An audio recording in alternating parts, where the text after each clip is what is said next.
Semifinal 7चा निकाल तास क्रमांक 3 वर धावलेली गाडी श्रीनाथसाहेब प्रसन्न मोहोळशे धुमा व कुमारी अंकुरण अंकिता रणजित निंबाळकर फलटण या गाडीचा 1 नंबरला विजय बैलगाडी मालकाचा आणि त्यावरती बसलेल्या विठ्ठलनाचा हार्दिक अभिनंदन। सुंदर अशी गाडी पळाली।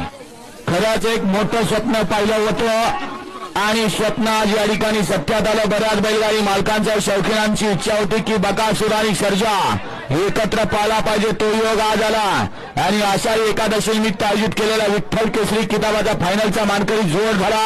दावीला पाळला कुमारी अंकुरण अंकिता रणजित निंबाळकर तावडी फलटणकरांचा हिंद केसरी सर्जा आणि त्याच्याबरोबर उजनीला पळाला मोहोळशे धुमा सुसगाव सचिन शेठ घरात वर्षवले अर्णव साळुंके सुसगाव यांचा बकासूर आणि सर्जाची सुंदर अशी गाडी फायनलसाठी पाहतो की हिंद केसरी विठ्ठल ड्रायव्हरनी।